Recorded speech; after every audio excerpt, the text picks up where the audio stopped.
The cornea is the large part of the eye's ability to see clearly. However, in some patients, this inner lining part of the eye may become cloudy, leading to vision loss, and doctors may recommend a cornea transplant to restore vision. In this episode of Health Digest, we take a look at how willingness to donate eyes plays a critical role in facilitating treatment among these patients.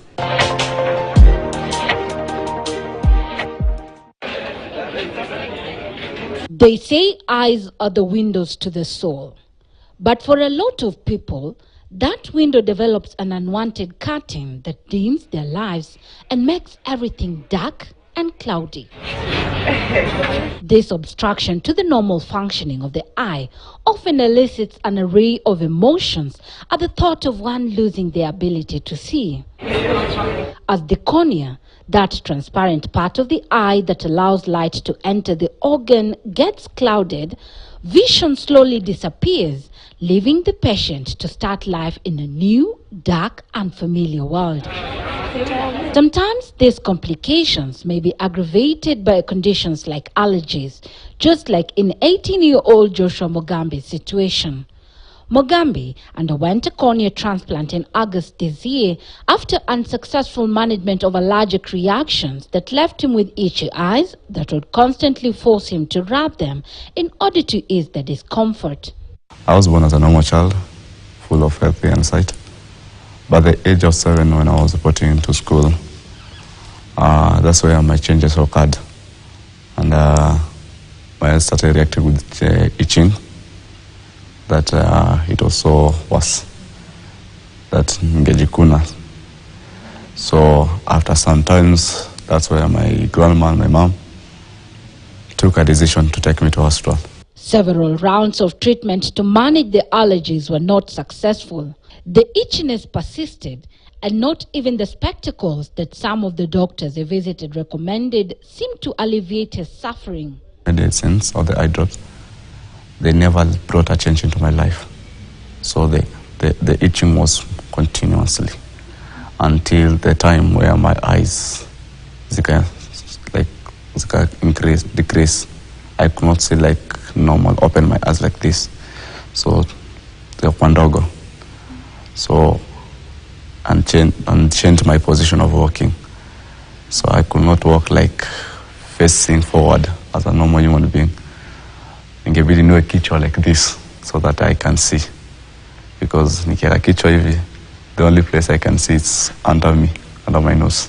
And so, like many patients who feel let down by conventional medicine when their condition worsens despite several trips to the hospital, his family resorted to herbal medicine to remedy his condition. I used herbal medicines from Thailand, and there was no change still. Yeah. I used different types of herbs. Even almost going to witchcraft to see if they can do some change. But there was no change. Yeah. So these herbal medicines, how are they being used? I was boiling them. They were sticks. So I was boiling them, and then I wash myself with them, the face, every morning before I do anything. And the other ones I could chew. But his sight was slowly deteriorating, and with each passing day without proper diagnosis, he was slipping into a dark world, an uncharted territory he dreaded to venture into, but which now was so near. His school life was not spared either, and learning became a challenge until a teacher noticed that he was struggling to read what was written on the board. When they saw me struggling to see, because the way I was using to read, you cannot imagine. I used to put close books like this so that I can see. Like, if I say I could not see in the blackboard, most of my times what I could use is my ears to listen. Because if I see in the board, I cannot see anything. So it never worked for me. So that teacher called me in the office and told me that there's a hospital I wanted to go and check out and see, because he had a change. For Mugambi, his fate seemed to have been sealed. He had lost hope in any form of treatment and was just waiting for the dark day to arrive. While at it, he says he would maximize on the short time left before his eyes denied him the opportunity to capture the world around him. But as fate would have it, the treatment options for his thinned cornea as a result of relieving his itchiness through rubbing were not exhausted, and so this young man still had a chance to save his sight. When I visited this place, I registered and I started treatment. That's when I was checked there to read. And I saw that it's a normal thing that I'm used to doing, like in Kikuyu. So I used to say, it will end up like the way they used to say, allergy. So by time I was going through testing the machines, checking, reading, and a point came where I was told to go test for topographic to see my vision and how much I'm affected. So that's where I paused and said, they have started again. So this will start test and then end allergies. So I stayed like 1 month without doing that test. But I came and noticed that life is about me. And sometimes you need to make a decision for you to transform your life. So that's where I took a chance and wrote myself and I did topographic. I can say I was afraid because I never knew the type of machine. A 2-hour surgery to graft a donated cornea gave Joshua a new lease of life. But he is not alone in this new journey. Victor Jumba from Vihiga County is also a recipient of cornea transplant. Eye allergies also got him here after several attempts of trying to rid his eyes of the discomfort from the itchiness. Nilipeleka hospitali, nikapimwa, nikapewa miwani. Nilijaribu kutumia miwani, lakini ilikuwa inafika mahali sasa miwani inafika mahali macho sasa inakataa, siwezi kutumia hiyo miwani. Tena nikirudi hospitali na badilishiwa miwani. Jumba underwent a cornea transplant surgery in June this year, and part of his recovery process entails strictly adhering to medication in a bid for the transplanted graft to serve its intended purpose. Hizi ndizo dawa natumia. Hizi. Lakini sio zote. Kuna moja kwa nyumba, yenyewe na apply kuweka usiku. Hiyo naweka tu usiku peke yake. Sasa naanza na kuweka na hii, alafu naweka hiyo. Nafuatisha hii. Hii wanaweka ya mwisho. Naweka drop moja. Asubuhi nikiamka naanza kuweka hii. Saa 2. Nikishaka saa 2, baada ya dakika 5 naweka hii. Baada ya dakika 5 naweka hii. Baada ya dakika 5 nyingine naweka hii ya mwisho. Haya. Hii naweka after 2 hours. Asubuhi, saa 4, saa 6, hivyo, saa 8, saa 10, saa 12 na saa 2. To the ordinary person, adhering to his strict routine might seem like a challenge, but to Jumba, his phone alarm often reminds him when his next eye drop is due. Nimeset alarm. Sasa siwezi, kwa sababu vile niliambiwa daktari, sifai kumiss hata kidogo. Nisikae bila dawa. Ikiwa karibu kuisha, heri nione vile nitafika hapa haraka sana nitafute dawa. Kwa sababu uko nyuma na saa hizi, alafu nifikirie kama nazarudi huko nikose kuona. Hapana, siwezi kubali. Sasa lazima nifuate maagizo ya daktari. It is one thing to undergo surgery and another to sustain the precious foreign corneal tissue that is hard to come by. Whereas the National Health Insurance Fund NHIF caters for the cost of surgery, the patient has to bear the cost of post-transplant medicine and care, which to many is costly. Sasa nikikuja visit, nafaa nikuwe na elfu ngapi? Hizi dawa 4-5 around 3,500. Consultation fee niongeza 2,000. Hii inakuja 5,500. Hiyo ni pesa unafaa kama nikikuja visit nikuwe nazo. Na sasa niambie, sasa umeshatibiwa, umeenda kwa nyumba, una kazi, unafaa utafute pesa kuja. Unaona sasa inakuwa hard kidogo. Despite these financial hurdles that come with the high cost of medication, the transplant seems to have brought his world into focus.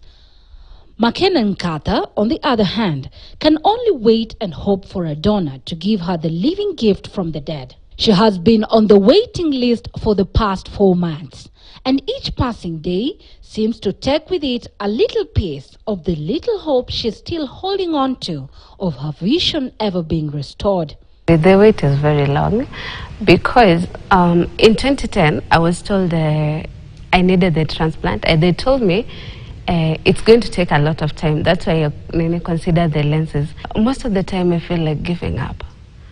Like literally I've given up because I've waited for so long, and I think the more the wait is happening, the more my sight is getting even worse. Like you can see right now, my eyes are very lazy.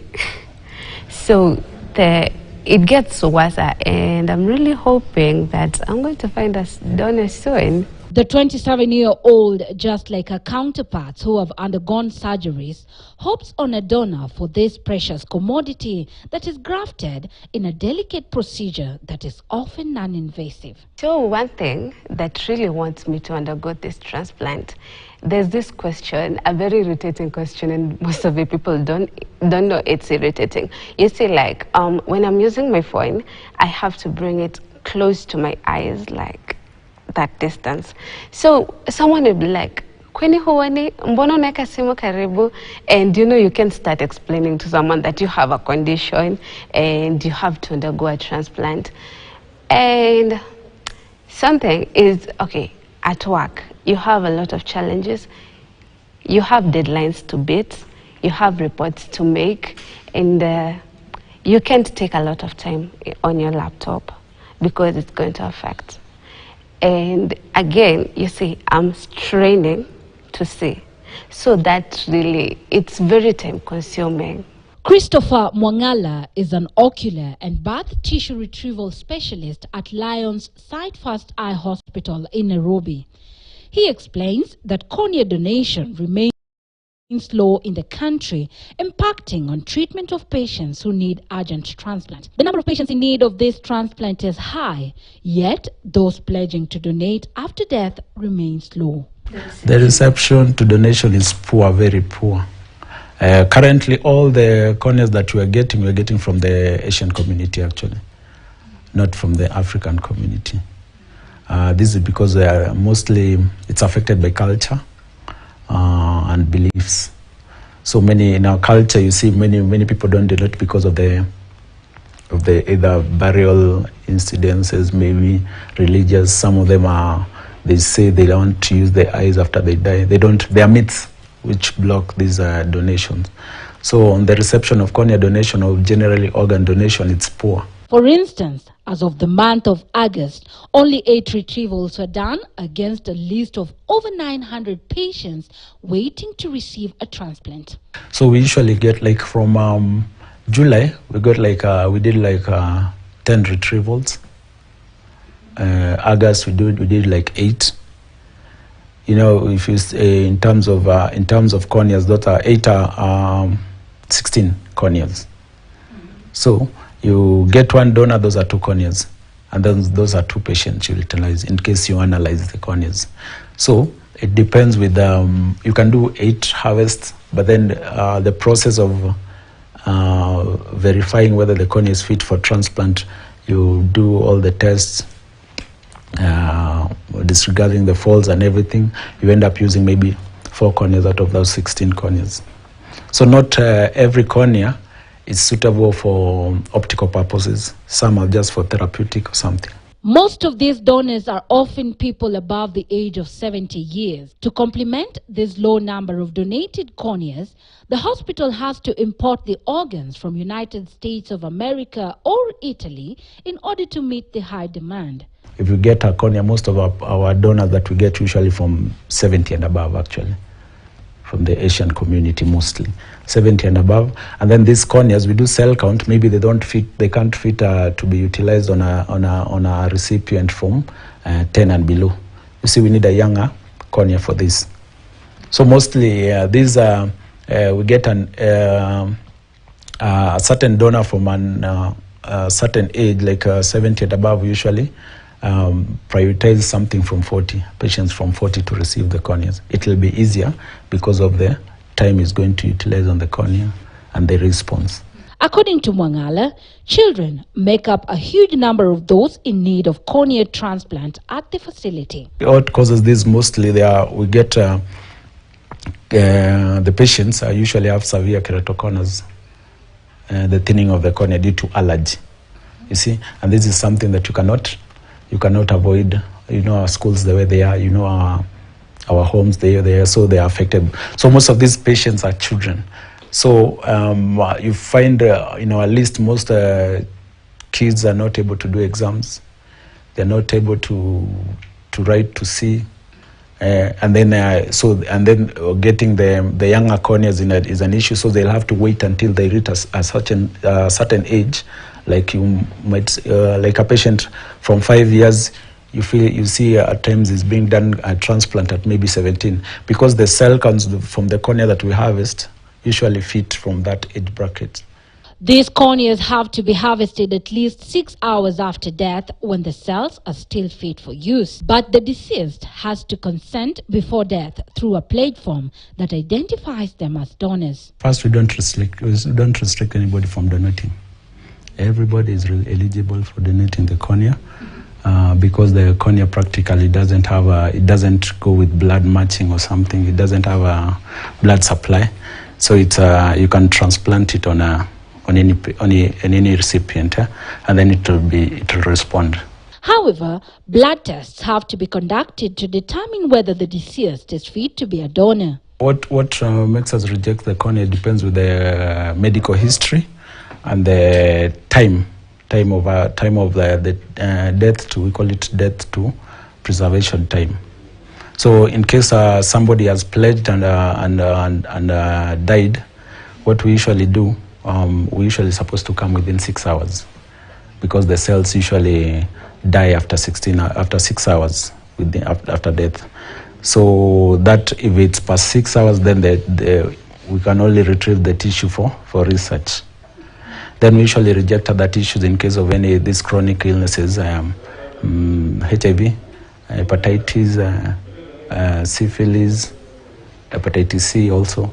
So those are the main conditions that we reject on arrival, since we are able to know the history from that patient, from the patient who had donated, from the donor actually. Note, the entire eye is harvested unless the deceased or their family gives consent for that. So on harvesting, we usually we don't touch the cornea itself. We usually cut the cornea, including the sclera, the white part. That's called the cornea sclera button. So the cornea blood plus the button from the sclera, so that we just don't injure this part, because this is the way actually it's like the windscreen. So if we do any damage to this infection and everything, then the cornea cannot be utilized. The corneas have a short shelf life, but due to the high demand, they are often utilized. Once we retrieve within 6 hours, tuna preservatives, preservatives, it takes 14 days in these preservatives. Within that time, we're supposed to use some preservative, it expire, hence it sustain the cornea. Most of the time, the eye bank does not have corneas, as patients who die with good corneas are buried with them, yet they could benefit somebody like Nkatha, who is at risk of losing her sight, yet the blindness can be prevented through a transplant. If you're willing to donate, I think it really helps someone like me, because I'm relying on a donor, and it's not like something that you're forced to do. It's something that should come within you, giving. For Mogambi and Jumba, they may never know who their donors were, but through the corneas they donated, they are now able to at least see life from a different perspective. Then I was like shocked that someone died and gave me something. what I felt like I wish I was there to say thank you. To say thank you because they have done something that most of people cannot do. Ule mtu ambaye alidonate simujui na yeye anijui, na hata sijui ilitoka wapi, lakini it is through donation. Mtu ukidonate utakuwa umesave maisha ya mtu, masomo ya mtu, familia ya mtu, watu watakaa wana furaha kwa sababu ya donation. Kwa sababu kama mimi saizi nashukuru tu kwa sababu ile hali pale imefikia saizi, hali si mbaya, hali iko sawa sahi. Hata kama ni jicho moja, lakini nashukuru kwa hiyo. Wakati hiyo nikilinganisha sahi na kitambo, hata wakati hiyo nilitoka kufika kwa nyumba nikashindwa, hata nikauliza rafiki yangu, hivi ndivyo huwa mnaona? Mnaona tu vizuri. Dr. Deepak Gupta, a senior consultant who specializes on cornea, cataract and glaucoma treatment at the facility, calls on Kenyans to play their corneas to help save sight, considering its success rate is put at 90%. The center of this part is open. This becomes black in color because it has got an opening. So normally this part is the part which is harvested and carried in a special medium. We have like Loyens Eye Hospital is one of the few hospitals which has got cortisol, which has got a special medium. We carry this cornea and the cortisol, and in cortisol, if this tissue remains in the cortisol, we have 10 to 14 days for the patient to be called and implanted into another man's eye. A pair of corneas, it says, can go a long way in helping restore the sight of many patients. The center of this part is open. This becomes black in color because it has got an opening.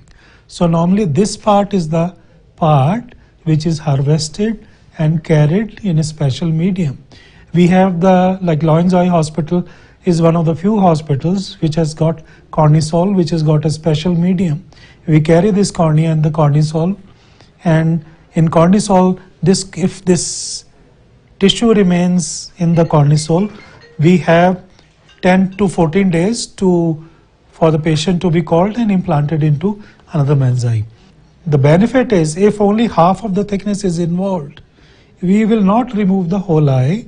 We will just remove the upper half and replace with the upper half of the donor eye. The benefit is if we get one eye, we can transplant it to the two eyes.